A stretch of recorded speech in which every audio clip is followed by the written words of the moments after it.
Alexandria Ocasio-Cortez walked into Hart 219, fully expecting to control the narrative.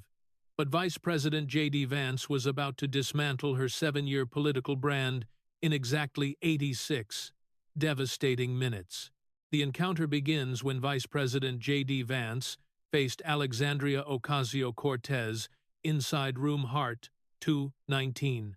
Neither the cameras nor the crowd knew they were about to witness the most devastating 86 minutes in modern political history. What would the vice president know about working people? 11 seconds of silence followed. Then came 3 words: I was 21. The Marine did not blink. Alexandria Ocasio-Cortez did not know it yet. But her trajectory had 86 minutes left. Her device would betray her.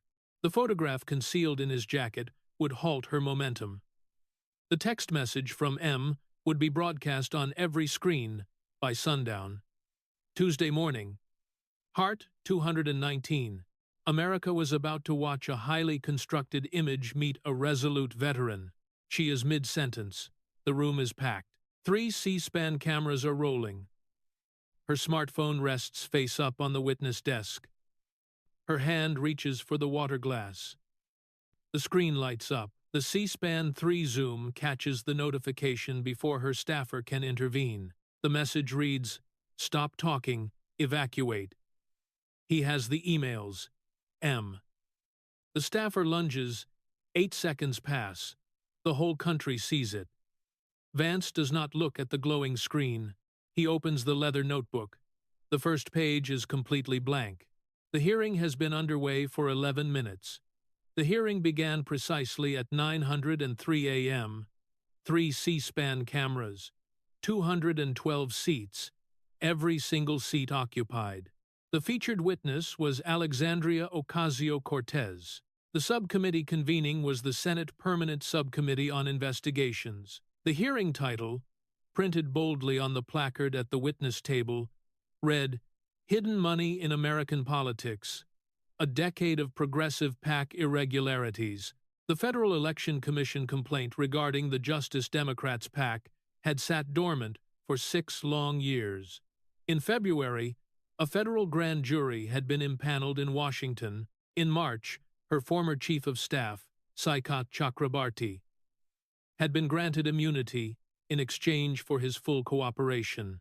By April, every political reporter who covered campaign finance knew a major revelation was approaching. She had volunteered to appear.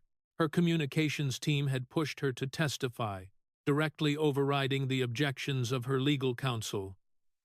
They had assured her this would be her ultimate opportunity.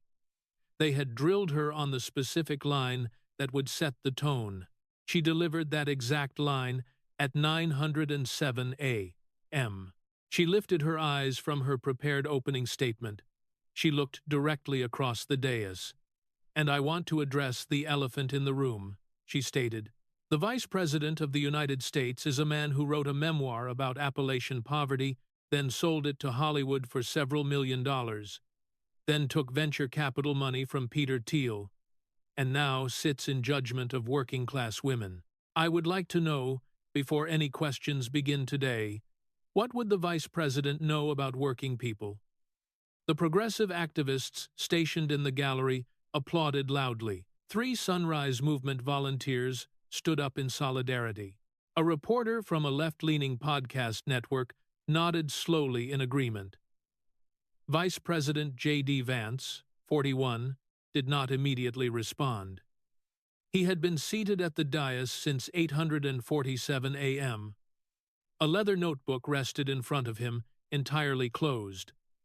A single manila folder lay beside it. A Marine Corps tie pin sat below his second button. A small silver medal of Street Michael hung on a chain at his collar. He had not checked his phone once. He had not chatted casually with the subcommittee chairman. He had not smiled. 11 seconds passed. The applause slowly died out. The Sunrise Movement volunteers sat back down. Vance turned one page of the leather notebook. The page was blank. He turned another page, which was also blank. He looked up. He spoke for the very first time in 26 minutes. 3 words. I was 21. He took a measured breath. He continued in the flat, steady register he would maintain for the next 86 minutes. In Iraq. Combat correspondent, 2nd Marine Aircraft Wing. $1,200 a month before taxes. I was working class then. I have been working class my whole life, up until the exact moment a publisher bought my book in 2016. You were 29, Congresswoman, when you won that primary against Joe Crowley. By the time you won, you had been a paid Justice Democrats organizer for 2 years. The bartender story makes a better book. The public record shows you stopped tending bar in 2017. You ran for Congress in 2018. The bar was the brand. The brand was the campaign. 3 seconds of heavy silence. Her lips parted. The rapid pivot came exactly as rehearsed. That is exactly the kind of personal attack on a Latina woman from the Bronx that proves my point. The vice president cannot answer for his policies, so he attacks my biography. This is what the opposition does. They demean, they dismiss, they demand that women of color justify our existence while wealthy white men with venture capital money sit in. I am not done, Congresswoman. She stopped. He had not raised his voice. He had not changed his tone, but she had stopped. For 7 years, the political establishment had told America that Alexandria Ocasio-Cortez represented the ultimate future. The future was a working-class waitress from the Bronx who would name the billionaires in 500. Character social media captions. The future was the bartender who would tax the rich. The political apparatus had purchased this brand at considerable expense. They had distributed it on every major platform their consultants advised. They had defended it for 7 years against every fact-check, every ethics complaint, and every primary challenger. The brand had been a highly effective brand. The brand was currently sitting in a witness chair at Hart 219 on Tuesday morning, and the brand was about to discover that the veteran across the room had spent the last 26 minutes simply counting. The Amazon defeat re-examined Vance picked up the manila folder. He set it on the table. He did not open it yet. Congresswoman, the 14th of February 2019, Amazon announced it was withdrawing its second headquarters from Long Island City, Queens. You tweeted at 3:47 p.m. Eastern Time. The tweet read, and I am quoting the public record, "Anything is possible." Today was the day a group of dedicated, everyday New Yorkers and their neighbors defeated Amazon's corporate greed. Do you stand by that statement today? AOC straightened in her chair. Her communications director in row 2 gave a small, reassuring nod. This was familiar ground. They had prepared for this specific exchange. Absolutely. The Amazon deal would have devastated the community of Long Island City. It would have displaced working families. It would have given a trillion-dollar corporation $3 billion in tax breaks, while public schools went critically underfunded. I am proud of what we did. The community made its voice heard. Vance finally opened the manila folder. There was exactly one piece of paper inside. He lifted it. He did not show it to the cameras. He set it flat on the table, positioned where only he and the C-SPAN 3 zoom lens could read the text. He spoke the first number, 27 billion. The room collectively understood that something significant had just begun. If you have made it this far into the hearing narrative, hit that like button right now. This is the silence the networks will avoid airing tonight. Subscribe before this moment gets buried in the algorithm. The next number is worse than the first one. 27 billion, Vance stated. That is not Amazon's number. That is the New York City Independent Budget Office's 10-year economic impact projection for the Long Island City headquarters. It is the number your own city's controlled fiscal analysts produced. It is the undeniable public record. He looked at the single sheet. He read again. $2.7 billion in city and state tax revenue. That is also the IBO number. Not mine. He turned the page on his leather notebook. The second page was also blank. He used it as a simple placeholder. He continued, average salary of the jobs Amazon committed to bring to Queens, $150,000 per year, 25,000 of those jobs. The IBEW Local 3, which represents 18,000 electrical workers across the 5 boroughs, had signed a memorandum of understanding for 1,200 union construction positions during the site build-out phase. That specific work went to Nashville.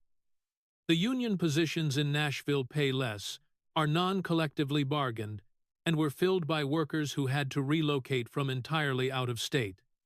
He stopped reading. He looked directly at her. Congresswoman, the Community Board of Long Island City voted to strongly support the deal. The Queens Borough President supported the deal. The City Comptroller supported the deal. The polling conducted by Quinnipiac in March 2019 showed that 71% of New York City residents supported the deal. Your own constituents, broken out by district, supported the deal at 63%. You opposed it on behalf of a community that actively wanted it. AOC went for her rehearsed rapid pivot. Polling does not determine economic justice. The deal would have accelerated gentrification. It would have priced working families entirely out of Long Island City. Amazon is a company that has crushed unions everywhere it operates, allowing them into our community without. Congresswoman, take a breath. She stopped. The room was watching her now, in a way it had not been watching her before. The progressive activists in the gallery had stopped their applauding 15 minutes ago. The Sunrise Movement volunteers were anxiously checking their phones. The reporter from the left-leaning podcast had stopped nodding. In the second row of the gallery, a black man in his late 30s stood up. He was wearing a navy blue jacket with the IBEW Local 3 logo prominently embroidered on the chest. He was holding a folded sheet of paper in his left hand. A Capitol Police officer positioned near the gallery entrance took 2 steps forward and reached for his radio. Vance raised his right hand. The officer stopped immediately. Vance spoke to the man directly. Sir, state your name for the record. The man's voice was steady, but it shook slightly on the consonants. Marcus Williams, IBEW, Local 3, Brooklyn, New York. I am black. I am a Democrat. I voted for Hillary Clinton. I voted for Joe Biden. I voted for Alexandria Ocasio-Cortez in Doa mi obsprezece. My wife was pregnant with our 3rd child when Amazon announced Long Island City. I was on the contractor list for the site work. I lost 3 years of solid work because of what she did. My oldest son is 6. He has never seen me on a job site close to home. I drive to Pennsylvania on Mondays, and I come home on Fridays. I am here because she will never come to my house and look my wife in the eye. So I came to hers. He sat back down. The room did not move. Vance let the weight of the moment sit for 4 full seconds.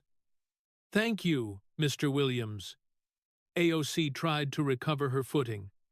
Mr. Williams, I am so sorry for what you have experienced. The economic policies of this country have failed working families for 40 years. The corporate model that Amazon represents. Mr. Williams did not work for Amazon, Congresswoman. She stopped. He worked for the IBEW. He was scheduled to work for a contractor that was scheduled to be hired by Amazon. His wages would have been negotiated by his union.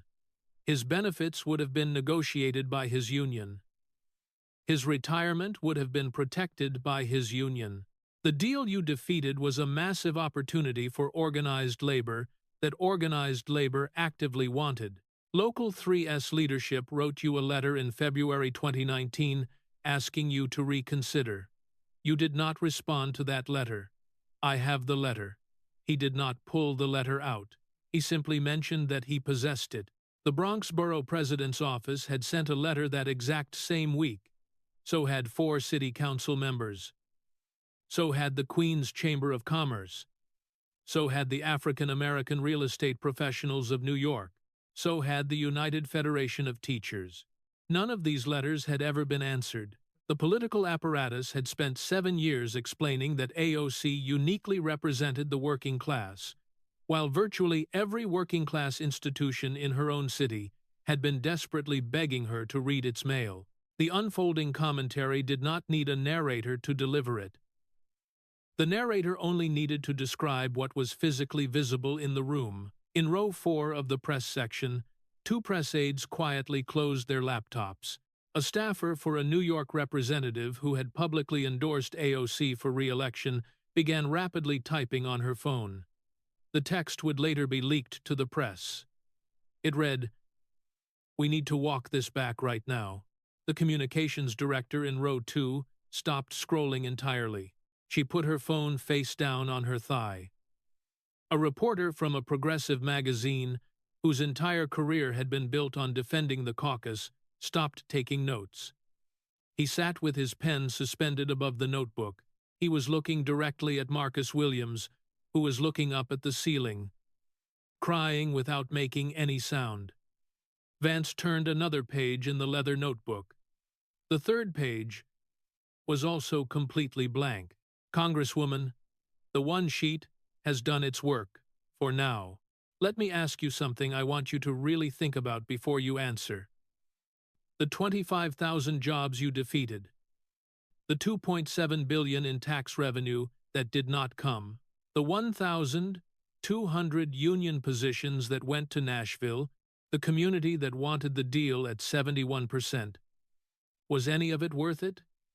Did anything you replace that opportunity with come close to making those numbers whole?" Silence. 8 seconds. She did not answer the question. She looked at her staffer. The staffer looked at her phone. The phone did not light up. For 7 years, a generation of millennials had been told that they were the future. They were not. The Bronx was the present. Queens was the present. Brooklyn was the present, and the present was currently sitting in row 2 of Hart 219, wearing an IBEW Local 3 jacket, and waiting for an answer that was simply not going to come. Vance closed the manila folder. He did not put it away. He set it back on the table. He turned another page. The 4th page was not blank. "Now, Congresswoman, about the 12 years comment. Comment Amazon below if you remember what 25,000 jobs means to a working family. The next chapter is even harder. Subscribe and turn on notifications because the networks will not show you this. This is the reality the algorithm wants buried." The climate timeline, the chamber monitor, flickered on at 9:31 a.m. The technician had been instructed to cue a single, specific clip. The clip was exactly 43 seconds long. It had been recorded in January 2019 at an MLK Now event in Manhattan. The speaker was a freshly elected congresswoman from New York's 14th District. She was wearing a bold red blazer and red lipstick. She was speaking passionately into a handheld microphone. The room watched the clip play. "The world is going to end in 12 years if we don't address climate change.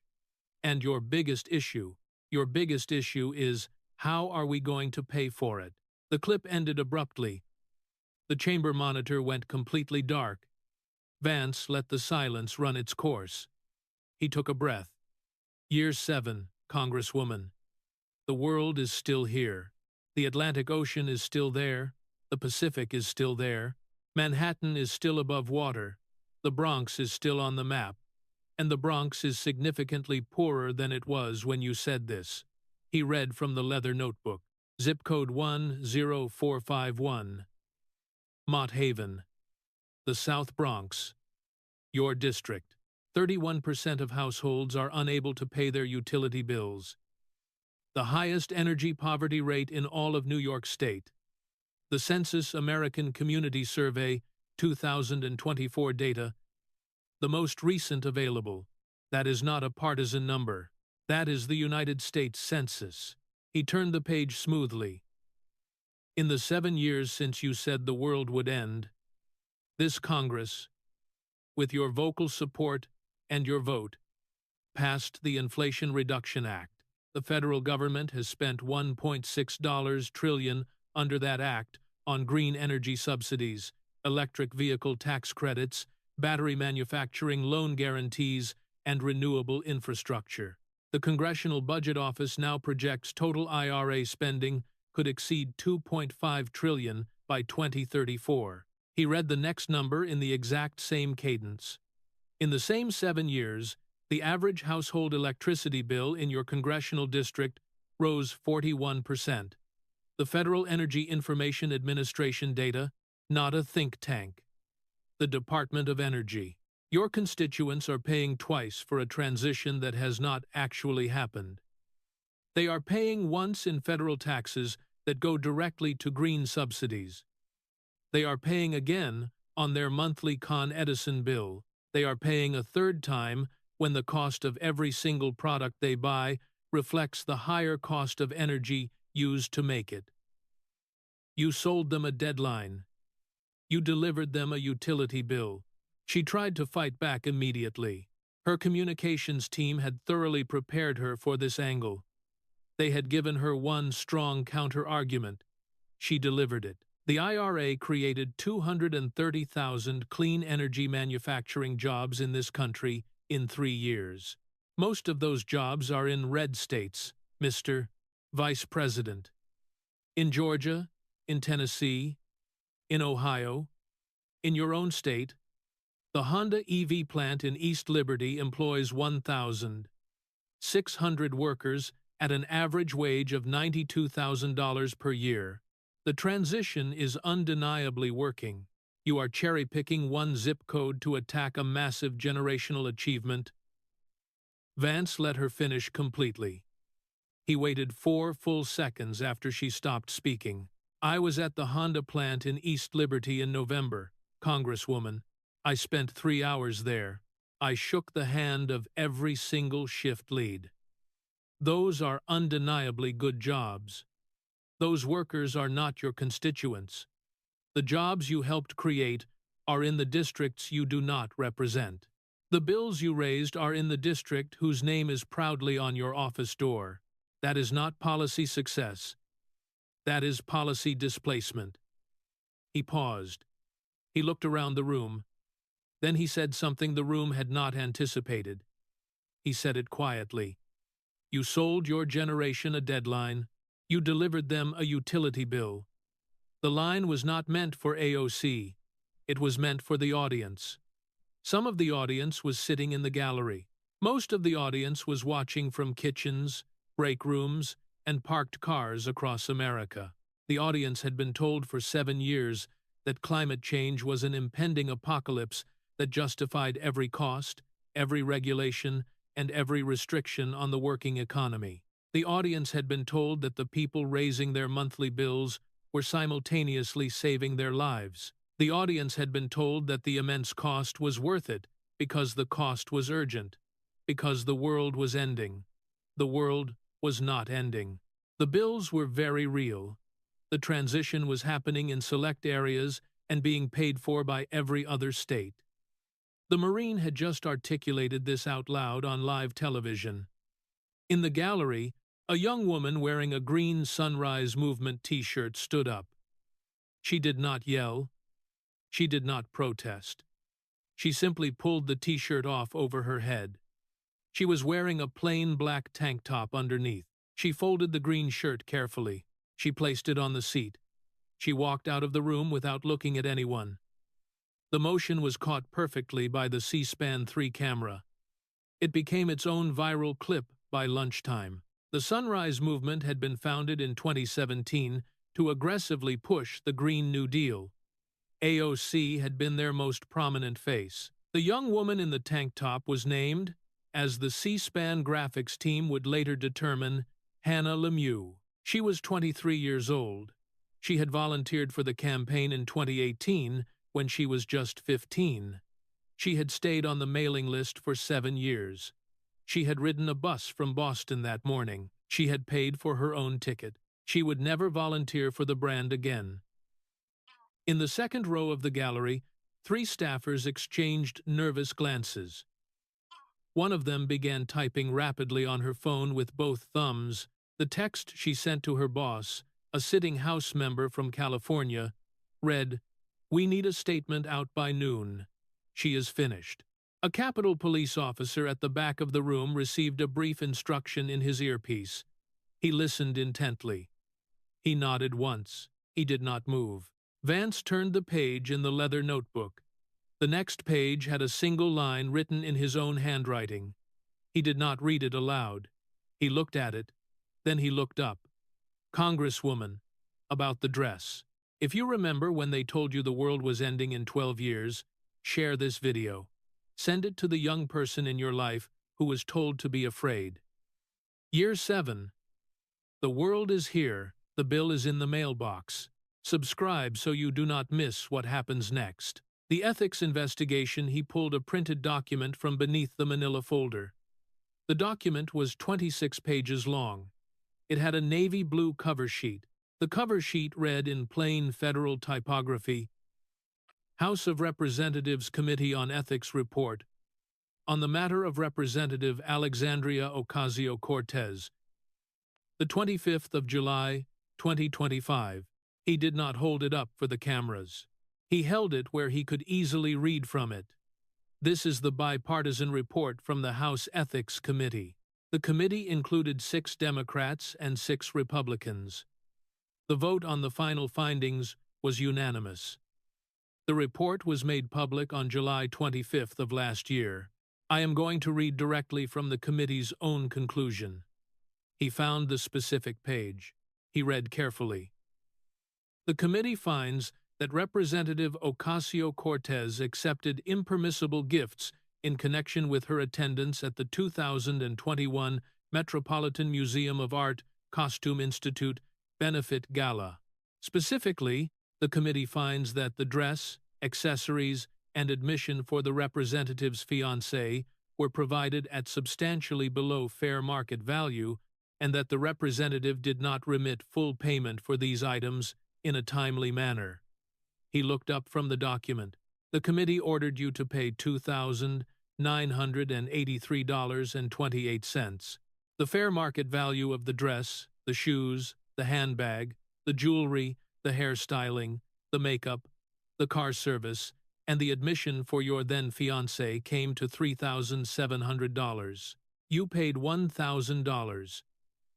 You paid that $1,000 in March 2022, a full 6 months after the event, and only after one of the designers threatened to file a public complaint." He returned to the printed report. The committee notes that the dress was originally offered to the representative at a rental rate of $1,300. After her attendance was confirmed and her staff communicated the projected media value to the designer, the rental rate was massively reduced to $300. The committee concludes that this reduction constituted an impermissible gift under House Rule 25, Clause 5. He looked up again. The dress said, "Tax the rich." The ticket to the gala cost $35,000. The seat was paid for by the rich.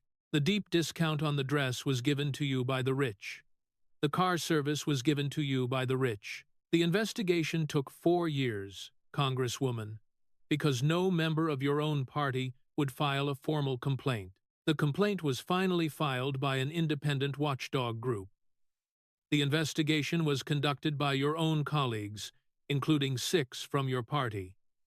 They concluded exactly what I just read to you. I did not say this. They said this. She tried desperately to pivot. The pivot was visible. The pivot was familiar. Her staff had prepared her extensively for this exact question. This story is 4 years old. It was a misogynistic political attack on a woman of color who dared to bring economic justice to the gala of the incredibly wealthy. The committee found no intentional wrongdoing. The committee found The committee found you accepted impermissible gifts. He interjected smoothly. She stopped. The committee found you delayed payment by 6 months. The committee found you paid only after being threatened with a formal complaint. The committee was unanimous. The committee was thoroughly bipartisan. I am quoting their official findings. You can argue with them. You cannot argue with me because I am only reading what they officially wrote. He set the report down. You wore tax the rich on a dress, the rich heavily subsidized for you. That is not hypocrisy. That is the entire business model. The tone had not shifted. The voice had not raised. The Marine had not stood up. He had simply, for the second time, made the audience say out loud what the audience had been quietly thinking for 4 years. The audience was transfixed. The voices of the Bronx Senator Johnson, the chairman, leaned forward in his chair. He spoke for the very first time in 23 minutes. Mr. Vice President, the subcommittee has invited a second witness who has flown in this morning. Would you like to call her at this time? Yes. Mr. Chairman, a small Hispanic woman in her early 60s walked slowly from the back of the gallery to the witness table. She wore a black cardigan over a modest cream blouse. She carried a small leather handbag in both hands. The subcommittee clerk pulled out a chair for her. She sat down directly beside AOC, who had not been asked to move. She was sworn in. Her name was Maria Elena Vasquez. She was 61 years old. She lived at 1287 Westchester Avenue, the Bronx, New York, in apartment 3B for 47 years. She had operated Vasquez Mini Market on the ground floor of her own building. Her husband, Raphael, had opened the store in 1977. He had died in 2019. She had run the store entirely alone through the pandemic, through the disruptions, through the supply chain collapse, through the rising rents, and through the construction noise of the new luxury building across the street. She had run the store until November 2024. She spoke in Spanish through a professional interpreter. My store was closed in November of last year. I want to explain exactly why. The interpreter relayed the message. Vasquez continued. The New York City Local Law 154 required all new commercial buildings to have all-electric stoves and ovens after 2024. My building was old. My equipment was older. My freezers were from 1998. The Consolidated Edison electricity rate went up 41% in 3 years. I could not afford to replace my equipment for all electric. I could not afford the new bills if I did. The landlord raised my rent 23% in 2023. He said the building needed retrofits for the new green construction code. I did not have the money. My son lives in Florida. My daughter lives in Texas. I am alone. The store made $42,000 last year. I paid myself $19,000. I closed in November. She turned her body slightly. She looked directly at Alexandria Ocasio-Cortez. The interpreter relayed the next words. I voted for you 3 times. My grandchildren voted for you. My husband Raphael voted for you in 2018 before he passed away. I read about your dress in the news. The dress cost more than $3,000. The ticket cost $35,000. My store made $42,000 last year. We did not vote for the dress, Senora. We voted for the bartender. The bartender never came. The interpreter's voice was perfectly steady.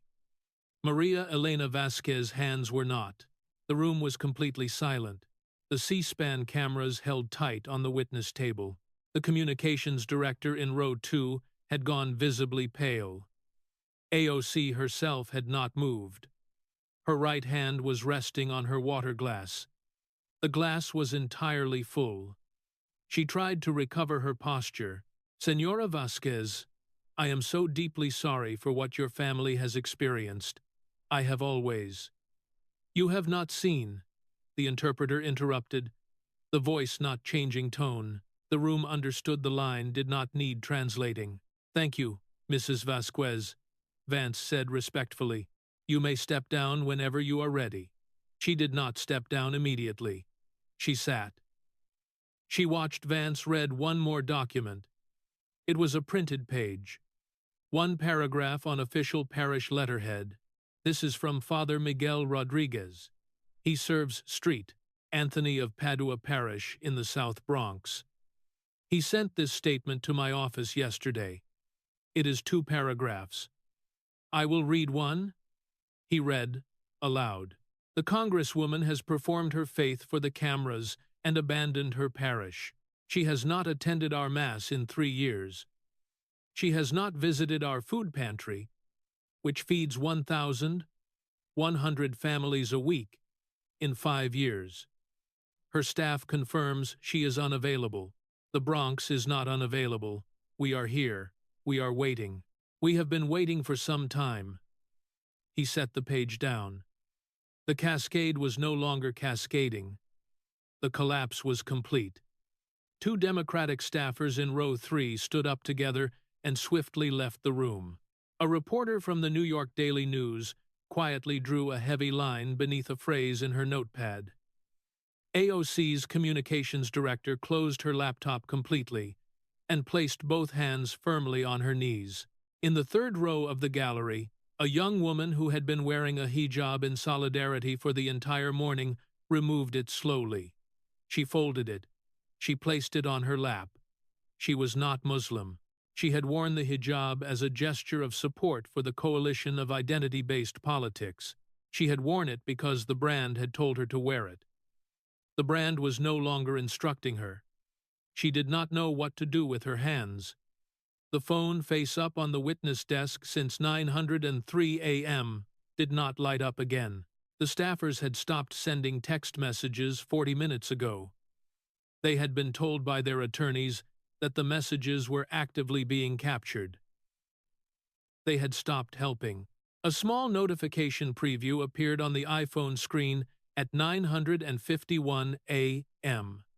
The preview, clearly visible to the C-SPAN 3 Zoom, read Draft Statement Resign, Final Draft Attached. The staffer next to AOC reached over urgently.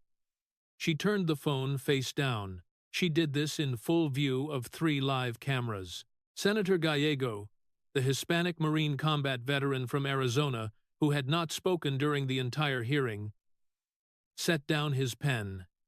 He picked up his microphone. "Mr. Chairman, I have one question for the witness." Chairman Johnson nodded.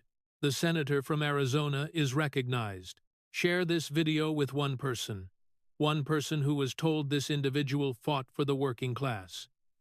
The bipartisan committee said what she did. Father Rodriguez said where she has been. Maria Elena Vasquez said why her store closed. The Bronx is waiting. Share this. The networks will not. Senator Ruben Gallego was 46 years old. He was the son of a Colombian father and a Mexican mother. He had grown up in deep poverty in Chicago. He had earned a scholarship to Harvard.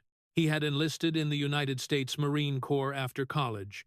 He had deployed to Iraq with Lima Company, 3rd Battalion, 25th Marines in 2005.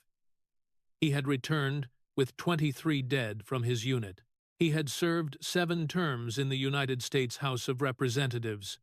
He had been elected to the United States Senate in 2024. He was a Democrat. He was, by every metric, the authentic version of the story the brand of Alexandria Ocasio-Cortez had been built upon. He looked at her directly. He spoke without any notes.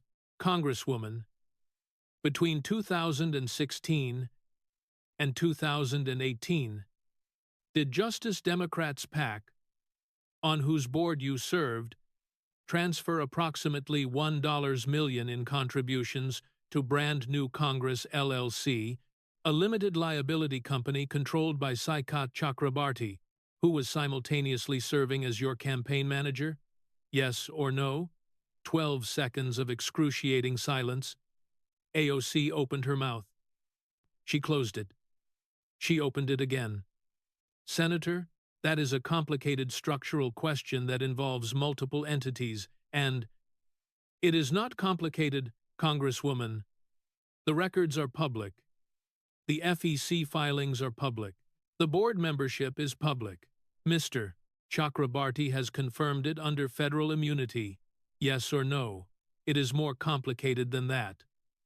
Thank you, Congresswoman. That is a yes. Senator Gallego sat back in his chair. He set the microphone down. He did not speak again for the rest of the hearing. The Hispanic Marine combat veteran from Arizona had just confirmed the federal campaign finance irregularity on live camera. The race shield had been incinerated. The Marine shield had been incinerated. The veteran shield had been incinerated. The working class shield had been incinerated. The Democrat shield had been incinerated. Every defensive shield the brand had constructed for 7 years had been dismantled in a single yes or no question from a man who had actually earned every credential she had only claimed. The federal revelation Vance opened the leather notebook to the very back. He pulled out a folded stack of printed pages. He set them deliberately on the table. These are emails, Congresswoman. They were provided to the Federal Election Commission in March of this year by Saikat Chakrabarty in connection with his federal immunity agreement under Title 52, United States Code, Section 3.0116. They were turned over to this subcommittee under standard cooperation procedures. They are dated March through July 2018. There are 47 of them. I am going to read exactly 2. He read the first email from Alexandria Ocasio-Cortez to Saikat Chakrabarty, dated the 14th of May 2018, 1047 a.m. Subject line, BNC Consulting. Body Saikat. Can we run the consulting fees through BNC LLC again, like before? Just keep my name off the invoices, okay? Trust you on this. He read the second email from Saikat Chakrabarty to Alexandria Ocasio-Cortez, dated the 14th of May, 2018, 1103 a.m. Reply body already structured. PAC pays the LLC. LLC pays the contractors. Same as January. We are clean as long as we do not put it on paper. He set the pages down. He spoke quietly. That is the entire scheme, Congresswoman. Donor money was collected by Justice Democrats PAC. The PAC paid Brand New Congress LLC for strategic consulting. Brand New Congress LLC was a limited liability company controlled by Mr. Chakrabarty, who was on the board of Justice Democrats and was also running your campaign. He was paying himself. He was paying his vendors. He was paying your campaign expenses. The structure intentionally concealed the campaign PAC affiliation from federal disclosure. The total move through this structure was approximately $1 million. The disclosure violations are severe federal matters. The structure itself, if knowing and willful, is a severe federal matter. The grand jury impaneled in February is reviewing whether the structure was knowing and willful. AOC reached for the water glass. Her hand visibly shook. She completely missed the glass. Her hand struck the phone. The phone slid 4 inches to the left. It teetered on the very edge of the witness desk. It fell. The phone hit the carpeted floor face up. The screen was still on. The C-SPAN 3 camera, on automatic motion zoom, locked onto the screen for 8 crucial seconds. The text from Contact M was clearly visible to the entire country. Stop talking, evacuate. He has the emails. M. A staffer in the row behind her frantically tried to reach the phone. He could not, because he had been strictly instructed by counsel not to physically interfere with witness materials during active testimony. He froze, with his hand awkwardly extended. 8 seconds. The clip would be played on every single cable network by noon. The clip would cross 73 million views on X by midnight. The clip would permanently replace, in the collective memory of the American public, every previous carefully constructed image of Alexandria Ocasio-Cortez. The phone was face up on the floor of Hart 219. The text was visible. The brand was visible. The handler was visible. The script was visible. The 7 years of authentic working-class outrage had been authored by someone named M, who was telling her in real time to evacuate the room. Vance did not even look at the phone. He reached inside his suit jacket. He slowly pulled out a 4x6 photograph. He had been carrying it inside his breast pocket since 7:37 a.m. He had not shown it to anyone. He had not mentioned it once. He had not signaled its existence. He placed it carefully face up on the desk in front of him. The C-SPAN tight shot resolved the image clearly. The photograph was black and white. It was old. It had been taken in 1998. It showed an elderly woman in a modest kitchen, holding a yellow plastic bottle of cleaning solution in her left hand and a sponge in her right hand. She was wearing a faded floral housecoat. Her gray hair was pulled back simply. She was looking at the camera with the weary expression of someone who had been cleaning houses for 41 years and was now being asked, for some reason she did not quite understand, to pose for her grandson. Vance did not lift the photograph up. He did not turn it toward the flashing cameras. He simply placed it on the desk, where the C-SPAN 3 zoom could see it perfectly. He spoke. "This is Bonnie Vance, my grandmother. We called her Mama. She cleaned houses in Middletown, Ohio, for 41 years. She raised me when my mother could not. She raised my sister. She raised 3 of her own children. She voted for Jimmy Carter in 1976. She voted for Bill Clinton in 1992. She voted for Bill Clinton again in 1996. She voted for Al Gore. She voted for John Kerry. She voted for Barack Obama twice. In 2016, after she watched the National Convention, she called me on the phone. She had not called me on the phone in 11 months.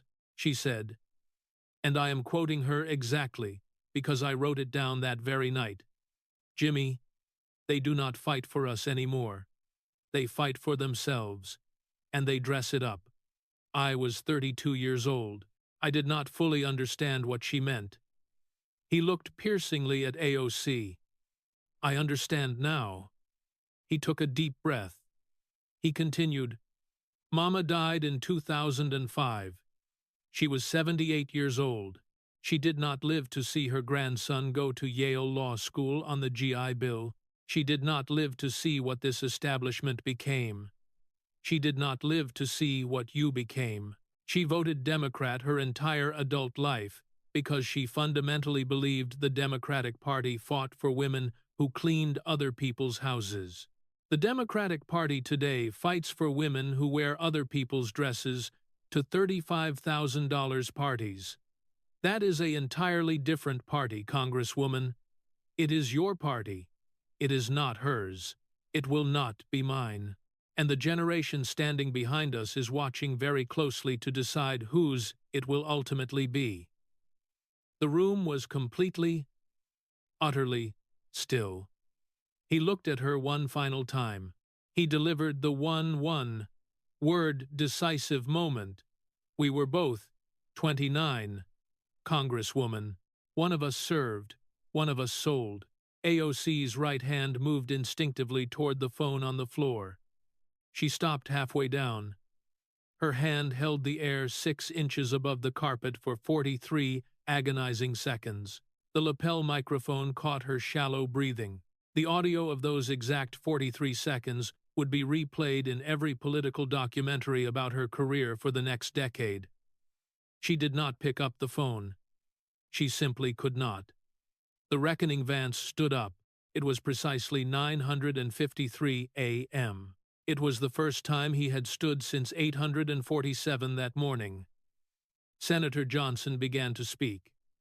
Vance raised his right hand. Johnson stopped. Vance spoke to her directly. He did not speak to the crowded room. He did not speak to the rolling cameras. He spoke only to her.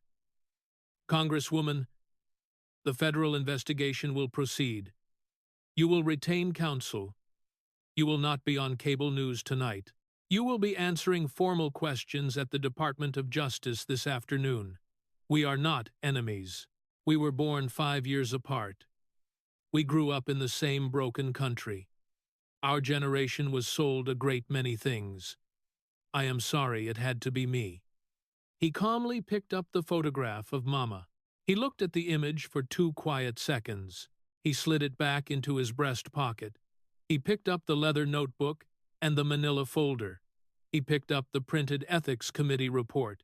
He picked up the stack of printed emails. He placed them all neatly into a brown leather portfolio he had brought with him. He closed the portfolio. He walked out of Hart 219 without looking back once. He did not speak to the gathered press in the hallway. He did not speak to his security detail. He did not look at his phone. He walked from Hart 219 directly to the Capitol subway. He took the subway to the east front of the Capitol. He got into the black SUV that was idling, waiting for him. He went directly to the West Wing. He did not return to the public eye for 48 hours. Alexandria Ocasio-Cortez sat at the witness table for 6 more excruciating minutes. The phone remained face up on the floor.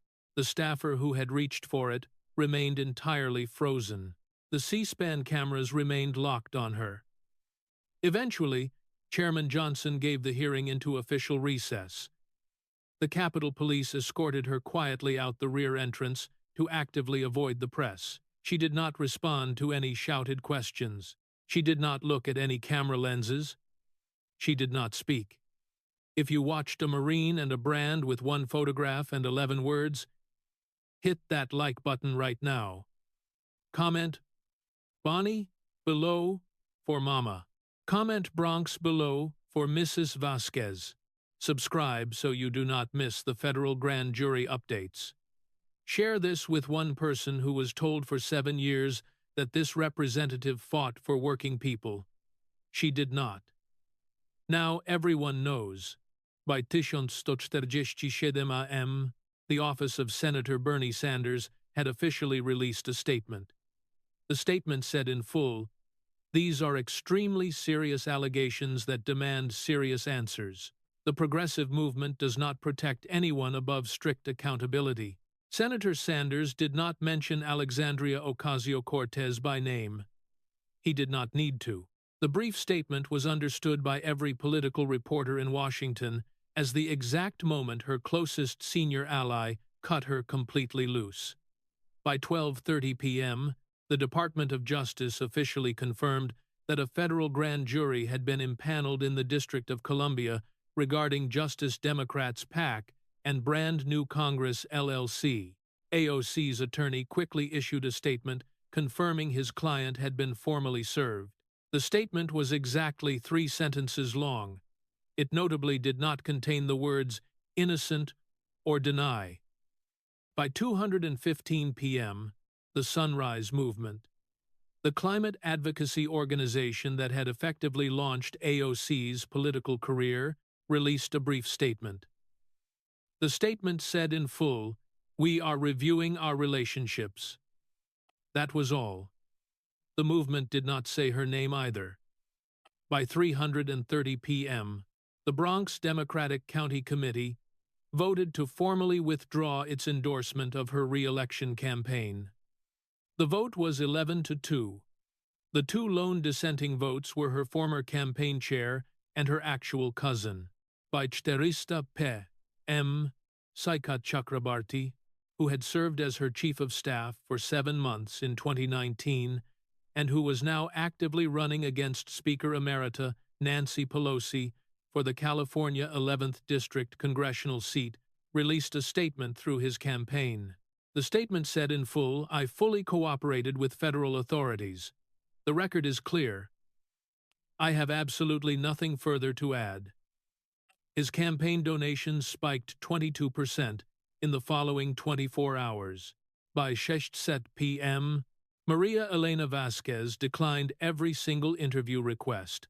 She walked from Union Station back to the Bronx via the 4 train. She got off at the Cypress Avenue stop and walked back to Westchester Avenue. She passed the boarded-up storefront that had once proudly been Vasquez Mini Market. A small Univision reporter managed to catch up with her on the crowded sidewalk. She stopped momentarily. She spoke softly in Spanish. I told the truth. He listened. That is all. She walked into her apartment building. She did not appear in the news cycle again. By 9:00 p.m., 2 different Democratic House members announced official primary challenges to Alexandria Ocasio-Cortez for the New York 14th District. Both were Hispanic. Both were younger than her. Both had genuinely grown up in the Bronx. Neither had attended Boston University. Neither had worked as a bartender. Both were fiercely running on the identical slogan, "The Bronx deserves much better." One was a devout Catholic. One was a Marine veteran. By 11:30 p.m., the raw video clip of the M text on the phone, face up on the witness desk, had officially crossed 73 million views on X. The video clip of Vance placing the photograph of Mama on the desk had crossed 41 million views. The video clip of the one-word decisive moment had crossed 92 million views. The phrase, "One of us served, one of us sold," was already being rapidly printed on T-shirts by Tuesday at midnight. By Wednesday at 6:00 a.m., Alexandria Ocasio-Cortez still had not made a single public statement. Her social media accounts had been completely dark for 16 long hours. It was the longest silence of her entire career. The Capitol police officer who had stood vigilantly at the back of Hart 219 was never publicly identified. The anonymous threat call that morning had been directed at the vice president. The threat had not come from any source connected to the witness. The officer had explicitly volunteered for the tense assignment because his older brother had served directly with Vance in Iraq in 2005. Vance never knew. The officer went home that night, took off his heavy uniform, sat at his quiet kitchen table, and said exactly one thing to his wife. He said he stood the entire time he had to, and he sat the rest. His wife did not ask what he meant. Father Miguel Rodriguez offered a special mass that evening at St. Anthony of Padua for the truth-tellers and the struggling working families of the South Bronx. 144 people attended. Many were not Catholic. Most were not white. All were absolutely silent through the homily. The collection plate that night raised $4,200 for the parish food pantry. The pantry would feed 1,100 families that week, just as it had every single week for 9 long years. The Vice President of the United States did not give a victory interview that night. He did not give an interview the following day. He did not appear on any cable news program. He did not tweet. He did not post on any social platform. He did not make a grand statement. He simply returned to his residence at the Naval Observatory at 8:47 p.m. Tuesday evening. He had a quiet dinner with his wife, Usha, and their 3 children. He read his daughter a bedtime story. He attended Mass at the Cathedral of St. Matthew the Apostle on Wednesday morning. He went to work. He did his job. He did not speak publicly about Alexandria Ocasio-Cortez ever again. For 7 years, the political apparatus had told a generation that they were bravely fighting the billionaires.